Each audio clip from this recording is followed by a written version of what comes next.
اس کی پشت پر وہ اعلیٰ حضرت رحمۃ اللہ کا خطبہ پٹنہ ہے جس میں علامہ اقبال انہوں نے کہا بندہ تو سخت ہے لیکن بات ٹھیک ہے گیا۔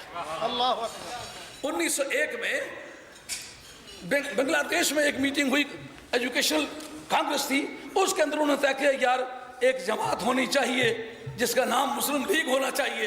بعد میں 1906 میں وہ بنی، پر اس کی پشت پر دباؤ کون سا ہے؟ اعلیٰ حضرت رحمۃ اللہ علیہ کا وہ تخیل ہے۔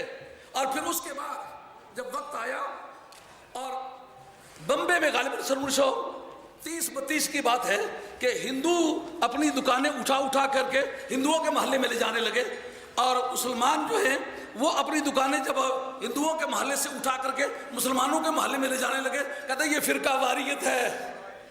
ارے کہ فرقے بنانے بند کرو، فرقوں کا ذکر کیوں بند کرتے ہو؟ اس کا نام فرقہ واریت نہیں ہے، فرقہ سازی بند کرو۔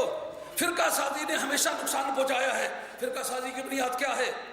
فکری وحدت کا نہ ہونا، عقیدے کا ایک نہ ہونا۔ بتاؤ منافقین مدینہ تمام اسلامی سرگرمیوں میں ان کا قدم برابر تھا کہ نہیں تھا؟ جدائی کیا تھی؟ عقیدے کا فرق تھا۔ کیا فرق تھا؟ دشمنان مصطفیٰ سے بائیکاٹ نہیں کر سکے تھے۔ جو نبی پاک کے دشمنوں کے دوست تھے، ان کے اعمال ٹھیک ہونے کے باوجود سرکار نے جمعے والے دن فرمایا تو فلاں نکل جا، اور تو فلاں منافق ہے نکل جا۔ معنی کیا تھا؟ معنی یہ تھا کہ اگر تمام سرگرمیوں میں تمہارے ساتھ ہو، عقیدے میں تمہارے ساتھ رہو، تو میدان کارزار میں تمہارے کام نہیں آئے گا۔ آج پاکستان کی سرزمین میں جنہوں نے کبھی وطنیت کے نعرے کے تحت آل انڈین نیشنل کانگریس سے ان حالات میں اتحاد کیا تھا، جبکہ یہ طے ہوا تھا کہ جناب ملک کا مذہب کیا ہوگا؟ کا مذہب وہ ہوگا جو اکثریت کا ہوگا۔ اب اکثریت ہندوؤں کی تھی، نتیجہ کیا نکلتا ہے؟ مذہب ہندوؤں کا ہوگا۔ زبان کون سی ہوگی؟ کہا زبان پورے ملک کی ایک ہوگی، مگر کون ہوگی؟ جو اکثریت کی زبان ہوگی۔ اکثریت ہندوؤں کی زبان ہندوؤں کی۔ پورے ملک کی تہذیب کیا ہوگی؟ کہا وہ ہوگی جو ملک کی اکثریت کی ہوگی، ملک کی اکثریت ہندوؤں کی، اس لیے تہذیب ساری ہندوؤں کی۔ اچھا ملک میں نظام تعلیم سارا ایک ہوگا، وہ کس کا ہوگا؟ جو اکثریت کا ہوگا۔ جب نام کیا ہوگا اس قوم کا؟ کہا یہ نہ مسلمان ہوگا، نہ ہندو ہوگا، نہ اور کچھ ہوگا۔ کیا نام ہوگا؟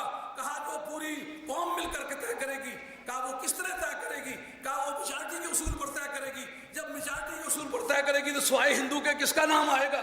جو اس بات پر دستخط کر کے اس جماعت میں شامل ہوئے تھے، کیا ان کے اکٹھا ہونے سے ہمیں کوئی فائدہ پہنچے گا؟ ہرگز۔ کبھی آپ دودھ میں پیشاب ملا کے دیکھیں، پیشاب میں اضافہ ہوگا، دودھ میں اضافہ نہیں ہوگا۔ اس غلط فہمی کو دور کریں۔ آج کے حالات میں جن حالات سے ہمارا گزر ہو رہا ہے، اب ہمیں اپنی حفاظت اللہ اور اس کے رسول کے فضل سے ہمیں خود کرنی ہوگی اور مقابلہ کرنا ہوگا۔ اس وقت دیکھنا ہے کہ حضرت سید نعیم الدین مراد آبادی رحمۃ اللہ نے کہا ہم جب کہتے ہیں کہ ہندو الگ قوم ہے، مسلمان الگ قوم ہے، تو تم سارے کہتے ہو جناب فرقہ واریت ہے، فرقہ واریت ہے۔ اس کے لیے کچھ خوش آمدی لوگ بھرتی کیے گئے تھے، جن میں حالی صاحب کا نام آج تحریک آزادی میں تو بڑی عزت کے ساتھ آتا ہے، مگر حیرت ہوتی ہے ہندو مسلم سکھ عیسائی سب آپس میں بھائی بھائی۔ یہ کارنامہ تھا ان کا جس کی وجہ سے شمس العلماء کا خطاب ملا تھا، اور فتاوی دیوبند کے اندر اس کا ذکر موجود ہے کہ شمس العلماء آج کے حالات میں کہلانا حرام ہے اور یہ ٹائٹل دینا حرام ہے۔ ملا کس وجہ سے تھا؟ ہندو مسلم سکھ عیسائی کو ایک کرنے کے صلے میں ملا تھا۔ آج وہ باتیں پھر ایک مرتبہ دہرائی جائیں گی، کیونکہ جس ملک کی کوئی سیاست ہوتی ہے اس کی سابقہ تاریخ کو نظر انداز نہیں کیا جایا کرتا۔ علاقائی مزاج کو اس وقت کے سیاسیاتی معاملات میں دخل ہوا کرتا ہے۔ سید نعیم الدین مراد آبادی رحمۃ اللہ نے کہا کہ یہ رائے تمہاری غلط ہے کہ ہم اپنے اسلام کا نام استعمال کرتے تو ہم فرقہ واریت اختیار کرتے ہیں۔ نہیں، مسلمانوں کو ایک علاقے میں آباد کرو، ہندوؤں کو دوسرے علاقے میں آباد کرو، اور جن کا جو علاقہ ہے حکومت ان کی ہونی چاہیے۔ اب پہلے تو یہ بات تسلیم نہ ہوئی، بعد میں چل کر کے جس وقت علامہ اقبال مرحوم نے کہا یار واقعی یہ بات تو ہونی چاہیے، ہمارا ملک الگ ہونا چاہیے، اور جس وقت کے 1940 میں یہ پہلی مرتبہ منٹو پارک میں، جس کا بعد میں علامہ اقبال پارک نام رکھا گیا، قرارداد لاہور پاس ہوئی، اور اس قرارداد میں سید علامہ عبدالحمد بدایونی تھے اور حضرت محمد عبدالغفور صاحب ہزاروی رحمۃ اللہ تعالی علیہ۔ آج یہ تاریخ کی ستم ظریفی ادنا بندوں کے نام ہیں، نہ علامہ ہزاروی کا نام ہے اور نہ علامہ عبدالحمد بدایونی کا نام ہے، اور علامہ عبدالغفور صاحب ہزاری رحمۃ اللہ علیہ وہ شخص تھے جن پر اسی پاکستان کے سلسلے میں قاتلانہ حملہ ہوا تھا، اور قاتلانہ حملے سے اللہ نے انہیں بچا لیا. اور مولانا ظفر علی خان جیسا تکلف پسند آدمی اور دشوار پسند آدمی وہ لکھتا ہے میں آج سے غلام ہوں عبد الغفور کا, چشمہ ابل رہا ہے محمد کے نور کا.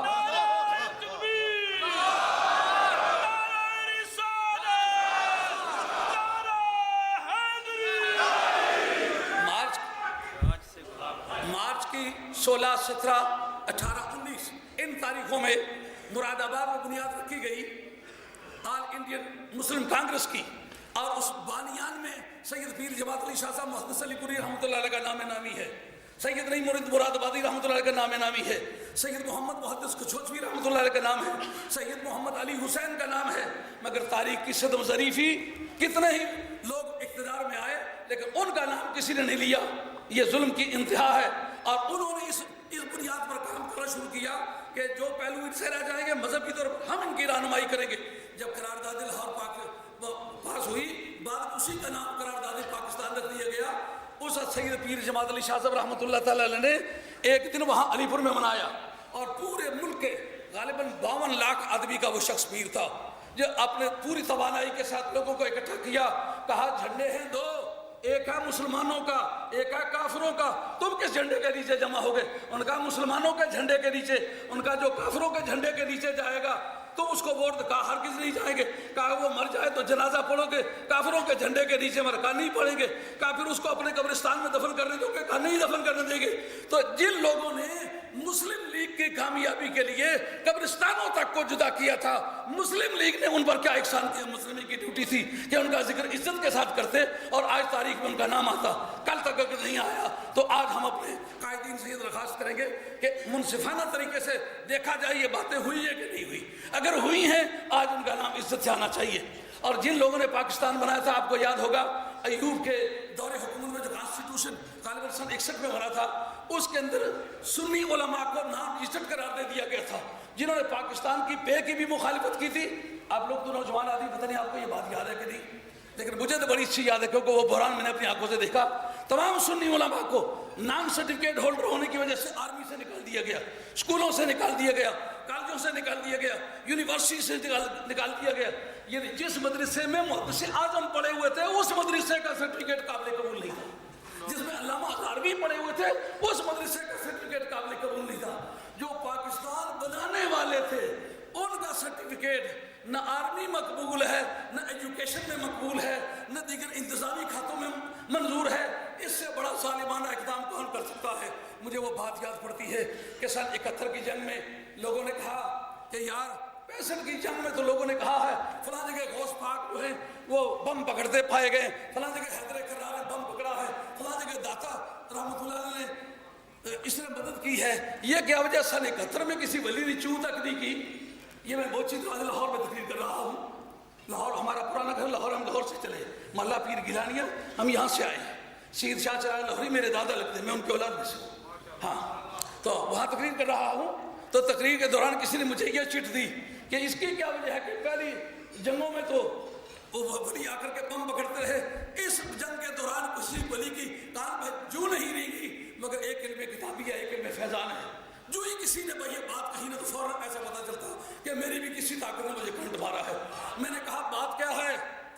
65 کی جنگ کی بات کرتے ہو. 65 کی جنگ میں ابھی اکا دکا بندہ باقی تھا جو کہتا تھا ولی مدد کر سکتے ہیں, علی مدد کر سکتے ہیں, حسین مدد کر سکتے ہیں, حسن مدد کر سکتے ہیں, داتا مدد کر سکتے ہیں, خواجہ اجمیری مدد کر سکتے ہیں. وقت آیا تو ان کی غیرت نے تقاضا کیا, ہمارا نام لیتے رہتے ہیں, آج ہم مدد کر کے دکھاتے ہیں. لیکن 71 کی جنگ سے پہلے تمام سنی علماء کو نان رجسٹرڈ قرار دے کر کے گھروں سے اپنے سروسوں سے نکال دیا گیا تھا. اب آئی وہ گئے تھے جو کہتے ہیں اللہ کے بغیر کوئی کاری کچھ نہیں سکتا, نبی تن کے توڑ کے دو نہیں کر سکتا, جس کا نام علی ہے وہ تن کے توڑ کے دو نہیں کر سکتا. تو جب وقت آیا نا کہ اگر ہم تن کے توڑ کے دو نہیں کر سکتے ہیں تو پھر جو تم کر کے دکھلاؤ گے دنیا دیکھے گی. یہ وجہ ہے.